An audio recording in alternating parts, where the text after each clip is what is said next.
धर्मांतरण के लिए एक रेट कार्ड थे जो इनके एजेंट्स को धन दिया जाता था, काफ़ी बड़े अमाउंट में था। जो फॉरेन फंडिंग हुई वो लगभग 40 अकाउंट्स में आई। इन सभी अकाउंट्स की जानकारी ईटीएस को है। छांगुर बाबा के गिरोह द्वारा काफ़ी समय से धर्मांतरण लगातार कराया जा रहा था। इसके लिए हनी ट्रैप्स का प्रशासनिक दबाव बनाना, नाबालिगों को अपने इन्फ्लुएंस में लेना, तरह तरह से ऐसे लोगों का इस्तेमाल करना जिनका इन्फ्लुएंस आसानी से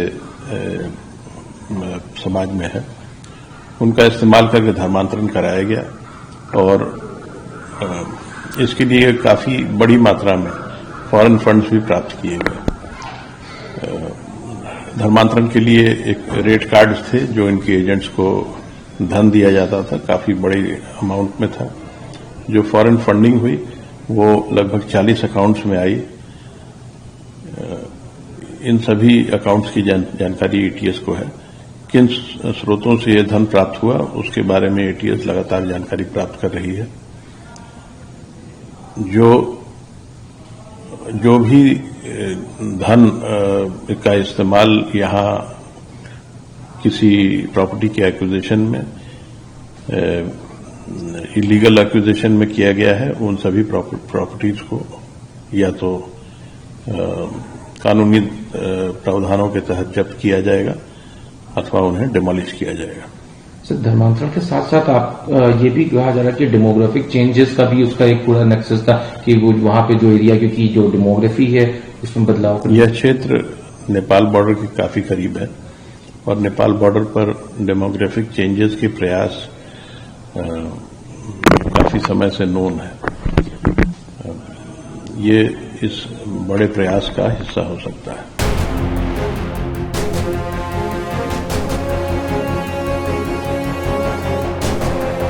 छांगुर बाबा का अवैध साम्राज्य देखिए, अब आखिरी चोट उसके उस मुख्य द्वार पर मारी जा रही है जहां से अवैध गतिविधियां संचालित हुआ करती थी, जहां से तमाम वो लोग जो उसके अवैध धर्मांतरण के कारोबार से जुड़े थे वो आया जाया करते थे। अब देखिए, पूरा जहां पे मार्किंग की गई थी सरकारी संपत्ति पर, जो इमारत बनी थी वो बुलडोज की गई। और उसके बाद अब देखिए, ये विजुअल बता रहे हैं कि योगी सरकार कैसे इस तरह के अपराधियों के खिलाफ नीति रखती है। और देखिए, ये मुख्य द्वार बुलडोज किया जा रहा है। आलीशान कोठी का वो मुख्य द्वार जो एकमात्र सोर्स था अंदर जाने के लिए, उसे बुलडोज कर दिया गया है। तो एक सबक, एक संकेत, एक संदेश पूरे उत्तर प्रदेश को, मुख्यमंत्री योगी आदित्यनाथ की सरकार से कि जो भी इस तरह के अवैध काले कारोबार से जुड़ा होगा, चाहे वो जमीनों का कारोबार हो, चाहे अपराध का कारोबार हो, या फिर ये अवैध मतांतरण का कारोबार हो, उसके खिलाफ सख्त एक्शन लिया जाएगा।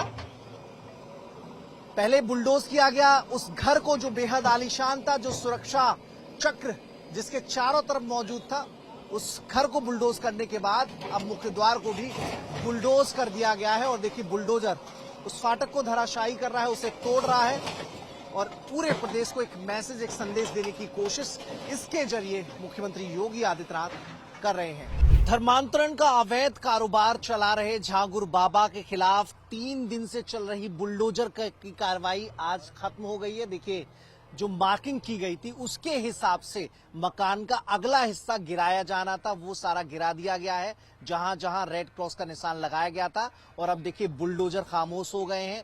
लगभग 1 दर्जन के आसपास बुलडोजर लगाकर इस पूरी इमारत के एक हिस्से को जमींदोज किया गया था, क्योंकि ये हिस्सा सरकारी जमीन पर बनाया गया था और इसे इस्लामिक दावा सेंटर के रूप में तब्दील किया जाना था। और यहीं से धर्मांतरण की सारी एक्टिविटी अवध के हिस्सों में संचालित की जा रही थी। पश्चिम के कुछ जिले भी छांगुर बाबा के संपर्क में थे और छांगुर बाबा अलग अलग जिलों में प्रभारी तय करके धर्मांतरण के कार्य करवाया करता था।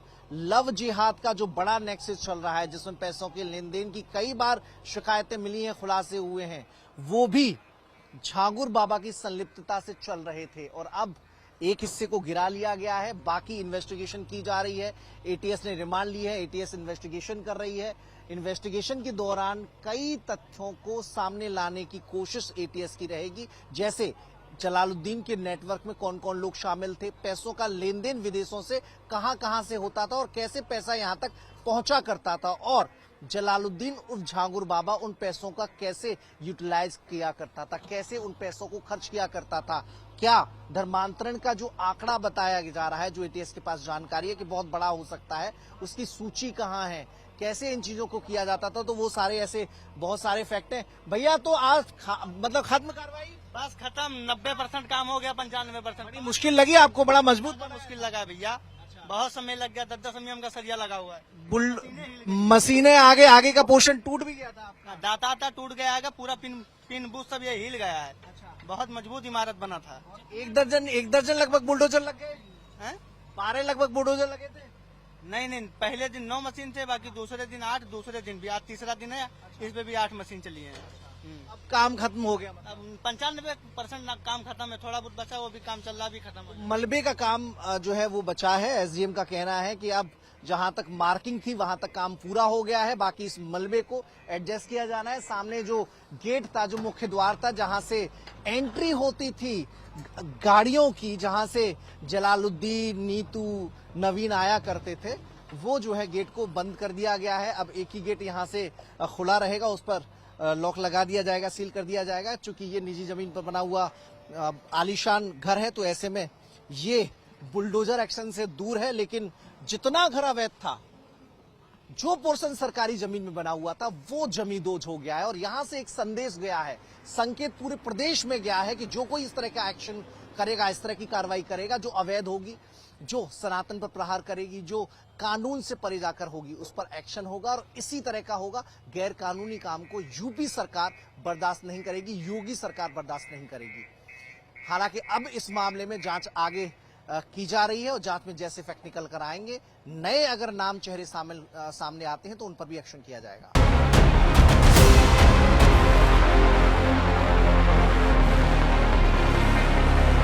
धर्मांतरण के लिए एक रेट कार्ड थे जो इनके एजेंट्स को धन दिया जाता था, काफी बड़ी अमाउंट में था। जो फॉरेन फंडिंग हुई वो लगभग 40 अकाउंट्स में आई। इन सभी अकाउंट्स की जानकारी एटीएस को है।